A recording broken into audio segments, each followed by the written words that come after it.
Hey everyone, this is Walter, and I'm back here with something I haven't done in a long time. Reddit LetsNotMeet is the place on Reddit to post stories about both creepy encounters and stalkers, as long as they don't turn too violent. A place to read spine-tingling, unusual, terrifyingly true stories about people you never want to meet again. So let's get started with stories from Reddit LetsNotMeet. Beware the sympathy trap, how a grieving son turned creepy fast. This is a long one, bear with me. A bit of context before I begin. I, 21 female, work in the hospitality industry, specifically doing graveyard shifts, usually running from 11 p.m. to 7 a.m. I have seen and dealt with some of the most insane experiences. I could probably write a book at this point. But this particular experience was one of the most frightening. I was brought up to be caring, empathetic, and understanding. These core values mean a lot to me, and I live by them. On numerous occasions, I've been told that constantly having this mentality could lead to me being targeted by people with ill intentions, and I didn't believe that. It's nice to be nice after all. But in hindsight, after everything that's happened, I've learned to be a bit more skeptical.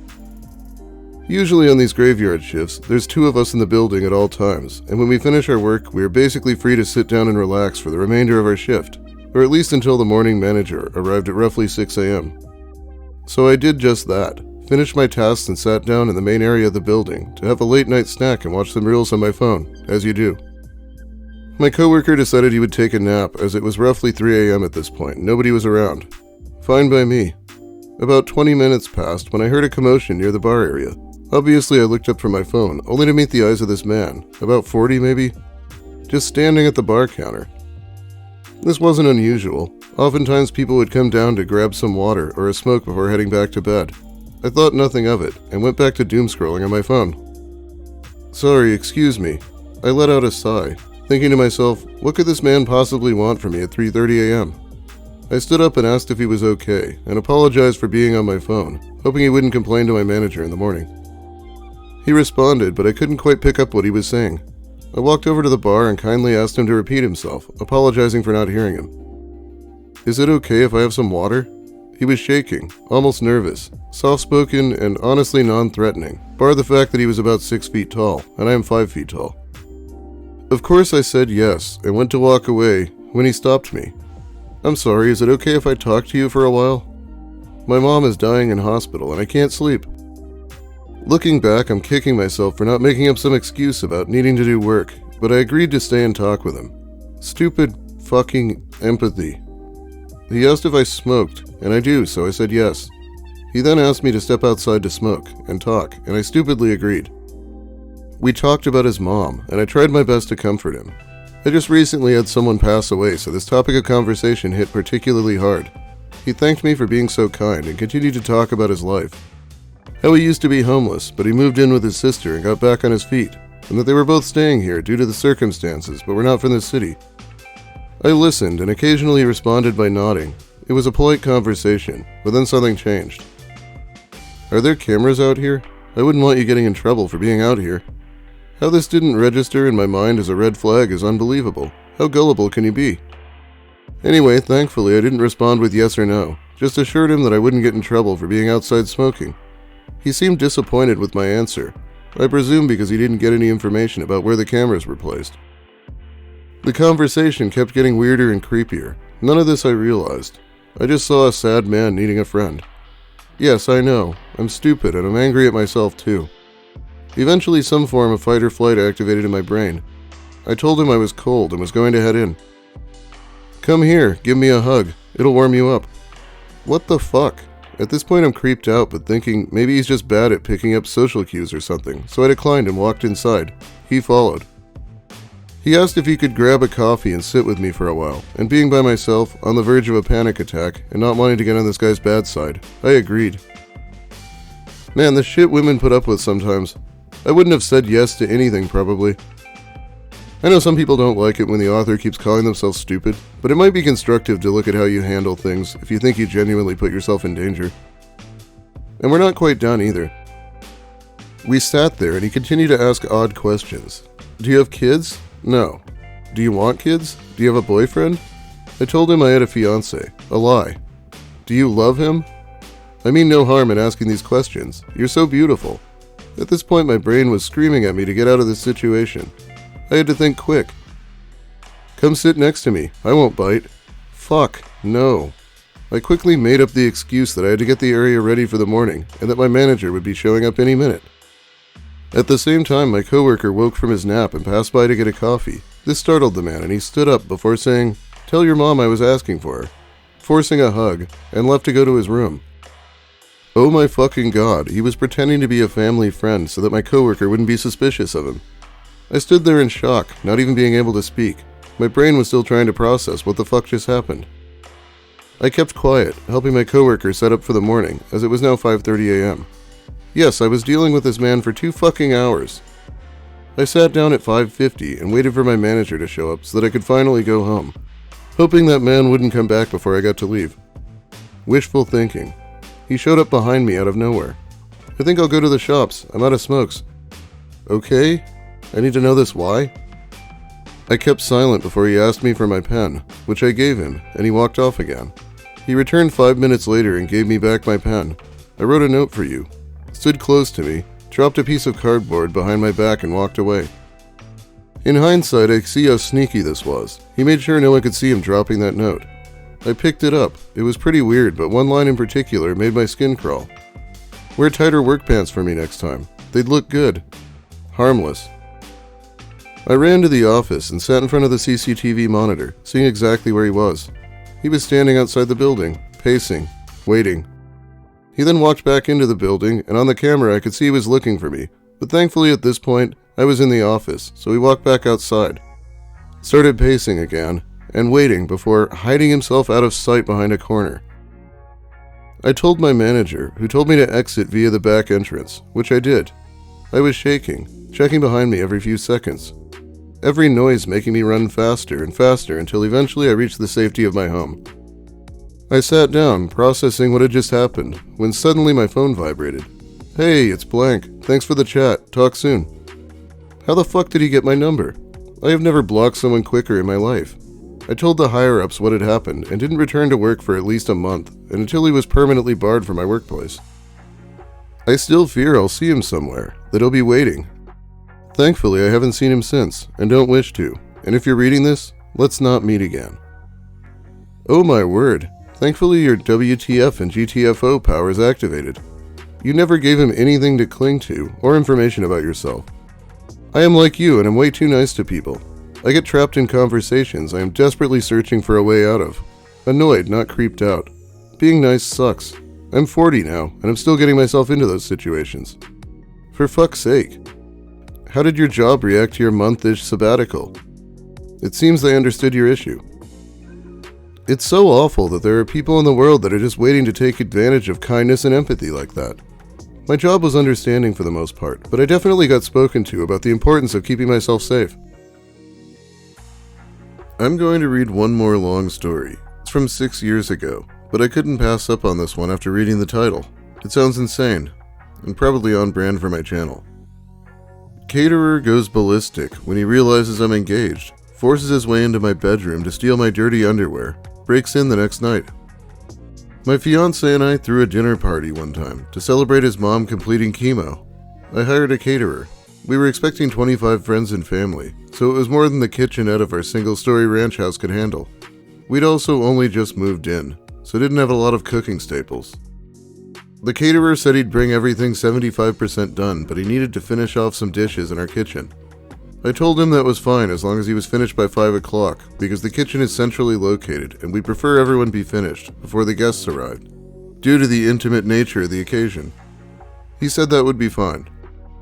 He arrives as scheduled at 12 p.m. We gave him until 5, and the guests aren't even arriving until 6, so it's plenty of time. He smelled like actual dog shit, but his accent sounded European, so I thought maybe he just didn't believe in deodorant. It was more than a sweat smell, though. It smelled like a sun-baked diaper, and that made me uneasy, because he was going to be preparing food for sick prior and young kids. I just made sure he washed his hands, and then left him to his own devices, worrying I was being presumptuous. Throughout the entire process, he keeps pulling me aside to ask me questions and have me taste things. I was super busy because my husband had to work during the day and pick up the surprise guest right after, so setting up the deck, decorating, putting together the slideshow equipment, coordinating the surprise guest. We flew in her sister. I had to make sure she got an Uber at the airport, and her hotel worked out, etc. And just a million other little details. So every 10 minutes being asked things like, do you prefer this with paprika or without? With is fine, whatever you think. Taste it to be sure. Was getting old. When he was still there at 5:45, after 2 gentle reminders, I flat out told him I needed him completely out by 6 o'clock, no matter what. He apologized and said there had been a delay because our oven wouldn't stay up to temperature. I'd never had a problem with our oven, but I figured he's the professional. Maybe it was a subtle problem. A little before 6 o'clock rolls around, a few of our friends start trickling in. I decide to tell him whatever's done is done, and whatever isn't he should just put in the fridge. But he's nowhere to be found. I go out on the deck to ask my friends if they'd seen him, and he's out there, alcoholic beverage in hand, out of his chef whites and now in a tee and jeans, mingling with my friends. I walked out just in time for him to introduce himself to my cousin-in-law as a good friend of mine. Nope, too weird for me. I met him in person for the first time barely 6 hours ago. God damn, he's like a fictional character or something. Who behaves like this? There's also a number of comments saying it belongs in Reddit Nice Guys too. So I guess it's appropriate for my channel. I told him he needed to leave. Now. So he goes inside and gets his bag and makes a beeline for my bedroom. I'm taken aback. I say, excuse me? Where are you going? And he says to change. So first of all, we have a guest bathroom clearly visible. Second, why can't he wear a t-shirt and jeans home? I tell him I'm not comfortable with him going in my room, but he insists it'll only be a second and goes in and shuts and locks the door. I couldn't even get a word out before he went in and felt helpless. I was going outside to ask one of my friends to help me usher him out, but at that point my fiancé got there, with my aunt-in-law. I had to explain the situation to him, nearly in tears at that point, and he was like, what? He went in the bedroom? Why? So he pounded on the door, and the caterer came out, still in a t-shirt and jeans, and my fiancé said, you shouldn't be in there, you need to leave. And the caterer said, excuse me, but this is not your house, it's not up to you to decide. And my 6'4", 260-pound fiancé tells him, yes, actually, it is his house, and puts a hand on his back and guides him to the door. The caterer says, I thought Frantic Sledder lived here, and he says, yes, my fiancé lives here with me. And the caterer goes nuts. He turns to me and screams, you lied to me, you bitch. I have no clue what he's talking about. He starts yelling about how I let him on, and calling me a bitch some more. I don't know who he thought the man in the pictures with me around the house was. So my fiancé says, oh no, you won't talk that way in my house. Find the door. And the caterer goes in the kitchen and starts throwing the trays of food out of the refrigerator and on the floor. At that point my fiancé realized 2 of his brothers, both currently offensive linemen at the college level, had come in and were on the deck. He signaled to them and they came inside, and he basically said, this guy's harassing Frantic Sledder. Since they're a family of all boys and my fiancé is the first to get married, they don't get to flex their protective muscles too often, and jumped at the chance to toss this guy out.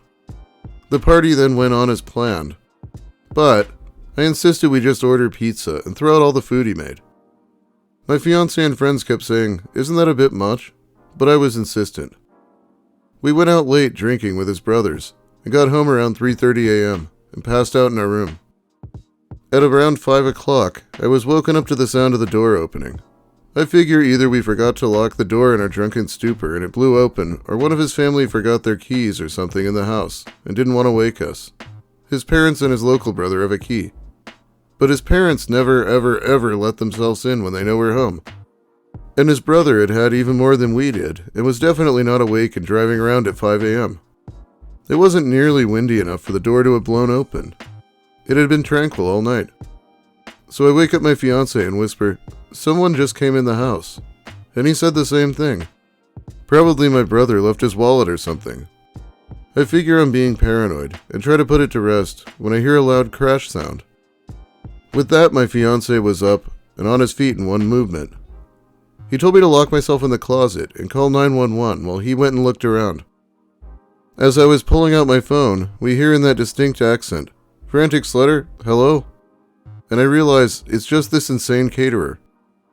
I'm not worried about this caterer physically overpowering my fiancé, or me for that matter. So I charge right out there. The caterer is shirtless and clearly on something. He's taking the pictures that are of just me off the wall and holding several in his arms already. He lunges towards me when he sees me. My fiancé gets between me and him, and I call 911. Fiancé tells him cops have been called and it's in his best interest to get off the property. Caterer says, "No, I have to make sure Frantic Slutter is okay." And I say, "What? Why wouldn't I be okay?" And my fiancé rightfully says not to engage with him and feed into it. My fiancé stays between me and him while I climb out a window. He watches as the caterer throws photos of us on the floor. Fiancé didn't want to subdue or touch him in any way, so caterer couldn't make any assault claims. He's begun to destroy our kitchen at this point, and when the cops come in, he has a butcher knife. My fiancé considered going for the gun safe when he first got the knife since we live in a stand-your-ground state, but he decided the situation was hectic enough without introducing a firearm. I do feel like it's pretty ballsy to not pull a gun on this crazy person while he's fucking the place up and grabs a butcher knife. If there's ever been a situation for a gun, it'd be this one. Caterer doesn't obey police orders to drop his weapon and says he isn't leaving without me, so they tase him. It's lucky for him he only got tased, and he didn't antagonize my husband into squashing him. As he's let out in cuffs, he's shouting how he and I are in love, and it figures I chose a macho thug over a sweet, sensitive artist like him, and all women are whores, etc., etc., etc. He continues on this tirade the entire time police are reading him his rights. The police ask us to do an inventory of the house and see if anything's missing or damaged besides what we witnessed him do. We go around and there's nothing, but then I remember he was in our room yesterday and go through the room. All my panties from the dirty laundry hamper were gone, and my vibrator had been moved from where I keep it. We were so freaked out in the aftermath that we replaced all our kitchenware, toothbrushes, sent our sheets to be professionally cleaned, and had a cleaning crew do a deep clean on the whole house. So glad we decided not to serve the food to our guests and my fiancé's medically fragile mother. He sent me a letter from prison that thankfully my husband intercepted because I was still recovering from the whole thing. We gave it to police who helped us get issued a no-contact order. He was sentenced to 3 years in prison, 5 years ago, so he's out by now, but thankfully we did not meet. Jesus fucking Christ, are you okay? I went to counseling, and we put it as behind us as a thing like this can be. My fiancé, now husband, is definitely extremely skeptical of anyone we hire to come into the house now, even though it's pretty infrequent. Repairman, piano tuner, etc. He always wants to interview and background check before bringing them over. I think that's really the only big change. The first few weeks after the fact were difficult, but I've got a wonderfully supportive spouse, and as mentioned, a bunch of his family lives here. And they really embraced me from the day we got engaged, so it was the next best thing to having my parents and siblings here throughout it. Anyway, thanks for asking. The short answer is yes. Is anyone else thinking of the cable guy? I really wish we could read that letter from prison too, but oh well. Oh yeah, and she admitted that she hired him because he was by far the cheapest option, so I guess you do get what you pay for. I have no input on whether Europeans believe in deodorant, but feel free to let me know, I guess. But that's about all the time I have for you today. Thanks for watching, everyone. If you like the video, please give it a like. If you have something to say, make sure you let me hear it in the comments. I'll be reading them while the video is new. If you're new here, consider subscribing for more of the same, and other content from Reddit. Big thanks to my awesome patrons who support me more directly over on Patreon. I'll be shouting them out soon here. And I will be back with more posts soon, probably. Have a great day, everyone, and be careful who you invite into your house.